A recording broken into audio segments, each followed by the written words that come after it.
Hi, എല്ലാവർക്കും നമസ്കാരം. നമ്മുടെ ഏകജാല കേന്ദ്ര ഫാമിലിയിലേക്ക് എറണാകുളത്ത് നിന്ന് നമ്മുടെ മേരി മാഡവും അതുപോലെ തന്നെ ഡോക്ടറിംഗ് ലോയും എത്തിയിട്ടുണ്ട്. വെൽക്കം മാം. ഓക്കെ. അപ്പൊ ഇനി നമ്മൾ ഇന്നത്തെ ദിവസത്തിന്റെ ഒരു പ്രത്യേകത, മേരി മാഡം ഏകജാല കേന്ദ്രയുടെ പ്രൊജക്ട് എടുത്തു. അപ്പോൾ ഔദ്യോഗികമായിട്ടുള്ള സർട്ടിഫിക്കേഷൻസ് ഹാൻഡ് ഓവർ ചെയ്യുന്ന ഒരു ഡേ കൂടിയാണെന്ന്. അപ്പൊ മാമിന് നമ്മൾ ഇന്ന് തരാൻ പോകുന്നത് ഏകജാല കേന്ദ്രം പ്രവർത്തനം ആരംഭിക്കുന്നതിനുള്ള ഓത്തറൈസ്ഡ് ഫ്രാഞ്ചൈസി സർട്ടിഫിക്കറ്റ് ആണ്. അപ്പൊ അത് തന്നെ നമുക്ക് ആദ്യം കൊടുക്കാം അല്ലെ? ഓക്കെ, കൺഗ്രാറ്റുലേഷൻ മേരി മാം. ഇനി മേരി മാഡത്തിന് നമ്മൾ ഹാൻഡ് ഓവർ ചെയ്യാൻ പോകുന്നത് ഓത്തറൈസ്ഡ് ആയിട്ടുള്ള അപ്പോയിന്റ്മെന്റ് ലെറ്റർ ആണ്. അത് ഹാൻഡ് ഓവർ ചെയ്യാൻ വേണ്ടി നമ്മുടെ രേഷ്മ മാഡത്തിനെ ഇൻവൈറ്റ് ചെയ്യണം പ്ലീസ്. ഇനി ഏകജാല കേന്ദ്രയുടെ authorised ID card hand over ചെയ്യുന്ന ചടങ്ങാണ്. അപ്പോൾ അത് മാമിന് ഹാൻഡ് ഓവർ ചെയ്യാൻ വേണ്ടി ഞാൻ മാജിദ മാഡത്തിനെ ഇൻവൈറ്റ് ചെയ്യണം പ്ലീസ്.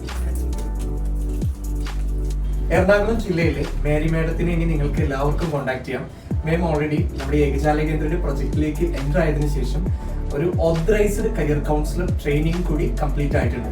പിന്നെ ഏതൊരു വിദ്യാർത്ഥിക്കും ഉദ്യോഗാർത്ഥിക്കും കരിയറിൽ സ്റ്റക്ക് അനുഭവിക്കുന്ന ഏതൊരാൾക്കും മാമിനെ കോൺടാക്ട് ചെയ്യാവുന്നതാണ്. മാം ഓതറൈസ്ഡ് കൗൺസിലർ ട്രെയിനിങ് കംപ്ലീറ്റ് ചെയ്തിട്ടുള്ളത് കൊണ്ട് തന്നെ മാമിന് നിങ്ങളുടെ സ്കില്ല് കൃത്യമായി കണ്ടെത്തിക്കൊണ്ട് നിങ്ങൾക്ക് അനുയോജ്യമായിട്ടുള്ള കരിയർ റൂട്ട് മാപ്പ് റെഡിയാക്കി തരും. അപ്പോൾ ഏതൊരു വിദ്യാർത്ഥിക്കും ഉദ്യോഗാർത്ഥിക്കുള്ള കൺഫ്യൂഷനാണ് ഞാൻ ഏത് കരിയർ ചൂസ് ചെയ്യുമെന്നുള്ളത്.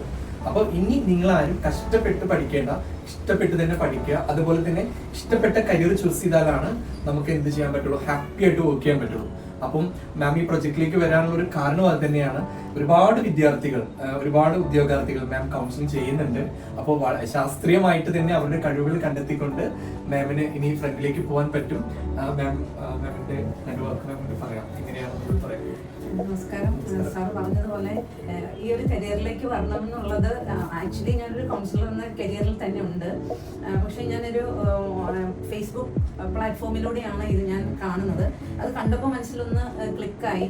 സാർ പറഞ്ഞതുപോലെ എല്ലാ കാര്യങ്ങളും കഷ്ടപ്പെട്ടല്ല, ഇഷ്ടപ്പെട്ട് ചെയ്യണമെന്നുള്ളത് പോലെ ഞാനും ഇഷ്ടപ്പെട്ട് ചെയ്യുന്ന ഒരു തൊഴിലാണ് കൗൺസിലിംഗ് എന്ന് പറയുന്നത്. അതുകൊണ്ട് തന്നെ ഈ കരിയർ കൗൺസിലിലേക്കും ഇങ്ങനെ വരണമെന്നുള്ളത് പല കുട്ടികളിലും കൗൺസിലിംഗ് ചെയ്തപ്പോൾ എനിക്ക് മനസ്സിലായി. പല കുട്ടികളും പാരൻസിന് നിർബന്ധമുണ്ടോ, ഇല്ലെങ്കിൽ ഏതെങ്കിലും ആരുടെയെങ്കിലും പുഷ് അങ്ങനെ രീതിയിലായിരിക്കും മിക്ക കരിയറിലേക്കും, അതായത് സ്റ്റഡി കൂടുതലായിട്ട് ഗ്രോ അപ്പ് ചെയ്യാൻ സാധിക്കാത്ത രീതിയിൽ പഠനം മുന്നോട്ട് പോകാൻ പറ്റാതെ തടസ്സപ്പെട്ട് നിൽക്കുന്ന അവസ്ഥയിലേക്കും ഒക്കെ വരുന്ന കുട്ടികൾ നമ്മുടെ അടുത്ത് വരാറുണ്ട്. അപ്പോഴാണ് എനിക്ക് മനസ്സിലായത് കഷ്ടപ്പെട്ടല്ല, ഇഷ്ടപ്പെട്ട് ബാക്കിയുള്ളവരുടെ ഇഷ്ടമല്ല, സ്വന്തം ഇഷ്ടപ്രകാരം തന്നെ കരിയർ കണ്ടെത്തണമെന്ന് മനസ്സിലാക്കിയത്. അതുകൊണ്ട് തന്നെ എനിക്കും ഈ ഫീൽഡിലേക്ക് കുട്ടികളെ അല്ലെങ്കിൽ പാരൻസിനെ അത് മനസ്സിലാക്കി മുന്നോട്ട് കൊണ്ടുപോകണമെന്നും തോന്നുകയും സ്വന്തമായി ഒരു കരിയർ കൗൺസിലർ ആകണമെന്ന് ആഗ്രഹം തോന്നിയതുകൊണ്ടാണ്. അപ്പൊ ഇനി ഒരുപാട് വിദ്യാർത്ഥികളുടെ ലൈഫ് മാമിനെ രക്ഷപ്പെടുത്താൻ പറ്റട്ടെ. ഒരുപാട് വിദ്യാർത്ഥികൾ നാളെ പല വേദികളിൽ നിന്ന് മേരി മാഡത്തിന്റെ പേരുകൾ പറയണം. ഡെഫിനറ്റ്ലി ആ പേരുകൾ പറയുമ്പോഴാണ് നമ്മളുടെ ഈ ഒരു ജോബ് എന്ന് പറയുന്നത് സക്സസിലേക്ക് പോയി എന്നുള്ളത് നമ്മൾ അണ്ടർസ്റ്റാൻഡ് ചെയ്യാം. ഒരുപാട് കുട്ടികളുടെ കരിയർ രക്ഷപ്പെടട്ടെ. ഒരുപാട് കുട്ടികളെ മാമിനെ കൗൺസിലിംഗ് ചെയ്തുകൊണ്ട് അവർ നാളുകളിലേക്ക് നല്ലൊരു കരിയറിലേക്ക് എത്തിക്കാൻ മാമിന് പറ്റട്ടെ. Okay, thank you so much. Thank U.